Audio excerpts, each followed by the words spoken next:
Maestro, zadnje ure, v bistvu kakšna urca, 2 urci do nastopa v finalu na Talentu. Kaj gre po glavi?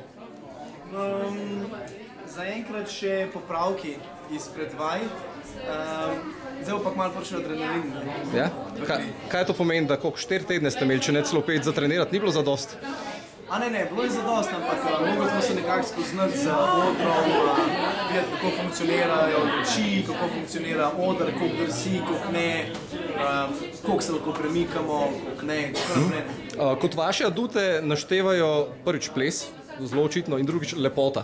Zdaj me pa zanima, ta lepota tle zraven je breme ali dodatna vzpodbuda? Spoznali smo, da verjetno kar dodatna vzpodbuda, ne na odzive.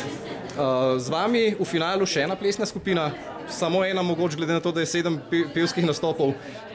Je to v redu, ni v redu? Da ste imeli Čim več, tem boljše. Kaj pričakujete od sebe, od njih? Ene dve različni zgodbi, različna pristopa? Ja. V bistvu niti ene točke nismo uspeli videti, ne, in tako ima verjetno vsak tekmovalec preveč dela sam s sabo, tako da zaenkrat se koncentriramo na naš nastop, potem bomo lahko kaj več lahko komentirali po nastopu. Kaj še sicer počnete v zadnjih dneh pred finalom?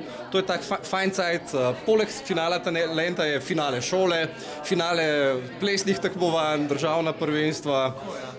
Ja, eni imajo danes celo tekmovanja. Eni imajo izpite, eni upravljajo mature, eni še kaj delajo, ampak večinoma treniramo, smo se nekako predali talentu. In še zadnje vprašanje zdaj pred nastopom, glede na to, da imate ta komad znotraj v miksu, kdo ima najbolj seksi hrbet od vas? Ja, to boste mogli bolj prečekirati, ne? Po nastopu, ko padejo majčke dol, ne? Hvala za enkrat, srečno v finalu in pa se vidimo potem po razglasitvi.